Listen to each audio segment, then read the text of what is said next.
Today, we are going to be making the Sicilian defense easy to play. The Sicilian defense, arguably the hardest opening to play.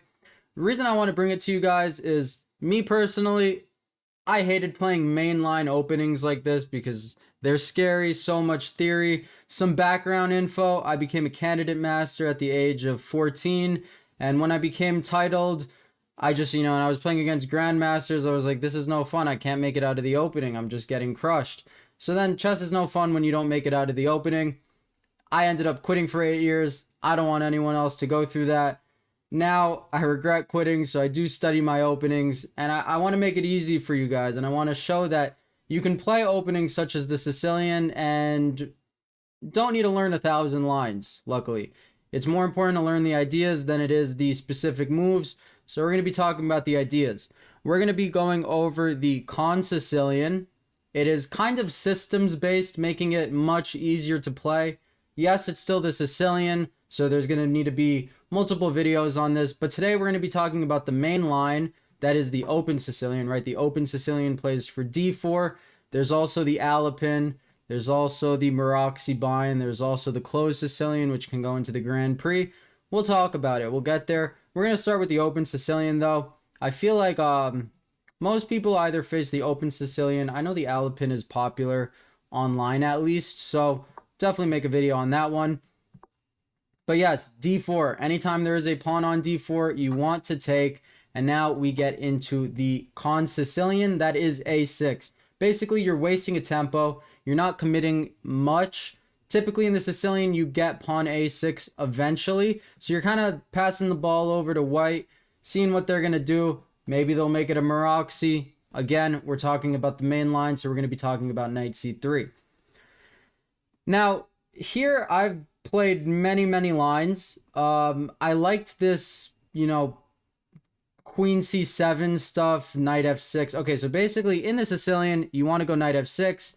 Like, let's say they played bishop d3. You want to go knight f6 and tempt them to go e5 because you would end up picking up a free pawn. So it's all about timing of knight f6. But for example, knight c3, you do not want to go knight f6 because you don't pick up the pawn. So then you'd go queen c7 to stop them from playing e5. And then you'd be able to play knight f6. And then I would go for this like bishop c5 stuff, where they can either move their knight back or bishop out. And there's just like a bunch of theory and checkmating patterns there. But I must say, this new line is easier to play and more fun in my opinion. So b5, you get this extended fianchetto. A lot of the times you can picture a bishop on b7 and a pawn coming to b4, dislodging the knight, allowing you to win the pawn on e4. That is a typical middle game idea. It's not really a line, but if they go a3, that does stop b4. But using this line, a3 is going to get punished. So I'm going to put bishop d3 just because it is main line. Let me know what you guys get. I can make more videos on what you guys get, but we're talking main line here. So bishop to b7, pretty automatic. That's the other thing. After pawn to b5, bishop b7 and knight c6 are very automatic. So I'm going to assume they castle and knight c6. Now, it would not make sense for them to go knight f3. Why would it not make sense for them to go knight f3? Well, in the Sicilian, in the middle game, white has to get f4 in. I mean, this central pawn mass, they expand either with e5 or f5. f4 is really what makes there be pressure. So black would also be slightly better here. They could go knight b3, but I don't really think there's an argument to be made. I think the only arguments to be made are bishop to e3 and knight takes c6. We're going to go over knight takes c6 today. Which piece do you recapture back with? If you said bishop, you're correct. Right, this is actually a very good bishop. So it's twofold. One, it has a good diagonal. The diagonal is only going to get better if you think about it.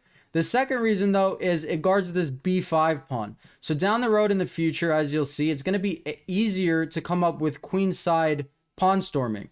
So this is a line where you're going to attack both on the king side and the queen side. And that's what makes people fault in their play. When they're getting attacked on both ends of the board, think about it. People usually get tunnel vision on one end of the board. So when you're playing on both ends of the board, your opponent is going to crumble under pressure a lot of the time. Now, rook e1, a normal development move, I'm going to say. And here's where we get into the beauty of the line. The beauty of the line is queen to b8.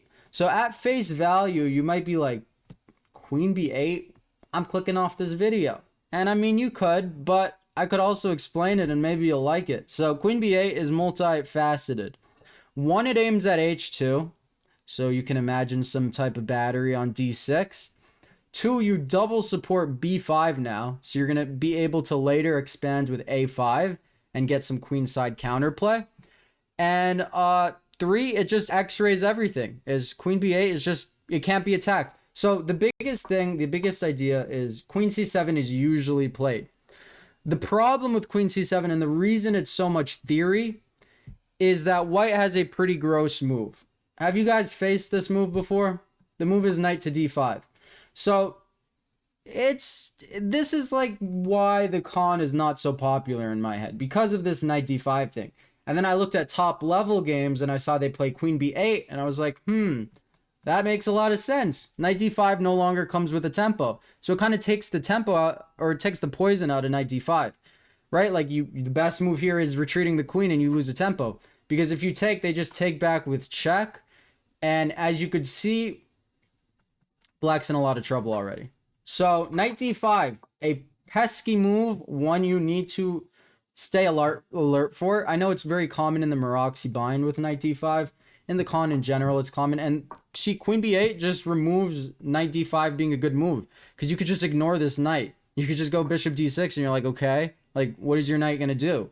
What is its grand plan? Doesn't seem to have one. And eventually this knight's going to be up for grabs. So it takes the poison out of knight d5, which is very, very good for us. And don't worry, we're going to go over bishop f4 before rook e1. That stops queen b8, but has its own problems in and of itself.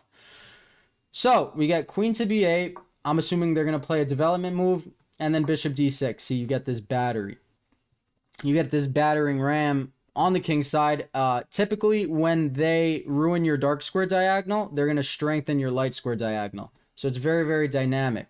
Say they go g3. What do we call this? This is called a hook. So kind of like when they have a pawn on h3, you want to get a pawn to g4. When they get a pawn to g3, where do you want a pawn? You want a pawn on h4. So you go pawn h5. And you're going to, immense amount of pressure you're going to have on the king side very, very soon. Do you see why h4 would be a mistake? What square does h4 weaken? Well, when you go h4, you weaken g3.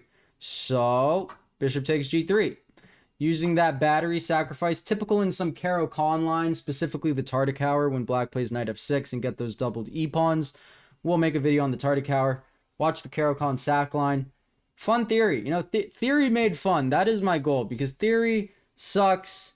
So theory made fun. Maybe it'll make chess more enjoyable, because chess is, well, you guys know what chess is. It's a brutal, brutal game. And then you just add pressure. This pawn's going to be up for grabs. A lot of the times you can go like pawn to b4, for example. Like, I don't know, let's say they make some random move. Pawn b4, kicking out the knight. Let's say the knight moves. All of a sudden, you're checkmating them. So dislodging the knight is going to, you know, deal a fair amount of pressure onto the king. They can't stop mate here. You know, if they go rook g2, you just have knight f2 check. King goes here, and that would be checkmate. So b4 is going to be a hard move for them to deal with. So yeah, h5, very, very fun move. If they go f4, you're still going to go h4, challenging the integrity of their pawn structure as a whole. Very hard for them to play. They might go e5, but then you have the brilliant h takes g3. I actually got this in a game the other day. Slightly different position, I think, but I mean, look at how brutal this is. Gh2, they can't stop this. King f1, you queen. It's the end of the road for them. They might have h takes g3. This is fair, but then there's a sacrifice. So yeah, I was actually super happy to play this sack in the game, and it's just too much pressure. You have counterplay. People blunder. White will blunder. So that's if g3. Now, they also can't go f4. That's another awesome point of this, is that you just win a pawn. So yeah, very, very annoying move. Maybe, I don't know, maybe they'll go, you know, queen g4 wouldn't even work. I'm like trying to think, but it just doesn't make sense. Just bishop h2, king over, and you're just better. Bail out, protect the pawn. f4, not such a crazy move, because h5, we just gain a tempo. So white doesn't have much, and that is the main line. Now let's talk about let's talk about if they go bishop f4, because you're like, okay, I see queen b8. I kind of like queen b8, but black's not going to go queen b8 here, right? Queen b8, the best. No, I'm kidding. Not the best move. That just blunders a queen. So what do you do against bishop f4 when it controls this diagonal? Well, knight to e7. Reason being is you want to rotate over to g6 to put pressure on this bishop. Logical. So say they just develop. Knight to g6, kicking out the bishop. Bishop to g3. And now similar. Put pressure. h5. People, I wish they used their flank pawns more. It's just, you know, fun fact actually. When I quit chess, when I stopped caring about it, and I realized openings was my problem, instead of sitting down and studying openings, I would just play h4, a4 as white, and a5, h5 as white. I still have games where I was beating masters with that as a kid, which is hilarious. That's so disrespectful. But yeah, I would just push my flank pawns because I was like, chess sucks. Like, why do I need to study openings? I was just a dumb kid. But eventually I realized you do need to study openings. So h5, putting pressure on this bishop. Again, kind of like the Caro-Kann, h5, h4. And what do you do if they go f4? Well, if they go f4, you throw in this bishop check. Better to throw in the bishop check than the queen check, because if they go bishop f2, now you're able to scoop up a pawn with the tempo. You're just up a good pawn. So you'd go like king h1, pawn h4. Again, if bishop f2, knight takes f4. And if bishop e1, you have an immense amount of pressure. Like, I would always start with kicking out this knight. It's going to go backwards. And then, yeah, just a lot of pressure. h3, g3. They are pinned. Probably get your queen over here. And that is the nice thing. So it's all about these battery diagonals. And in the queen b8 lines, when you have a bunch of pressure on the dark square diagonal and they push a pawn, then you just move up and you attack the light square diagonal, picturing a position with the pawn on g2, not with the pawn on g3 because they can't push the pawn because it's pinned, obviously. But batteries, you know how annoying they are, you know how fun they are. So this is an intro video to the Sicilian theory I want to be talking about. You know, don't feel bogged down by all the Sicilian theory. It is possible to play systems-based Sicilian. This is played at top level. I know Prague plays a lot of queen b8. Prague is a beast, and he's got some good victories with queen b8. So I hope you enjoyed. We'll talk about games. We'll continue to theory. Let me know what Sicilian line you want me to put on next and what I missed in this and what you want added. Thank you for watching. Have a great day.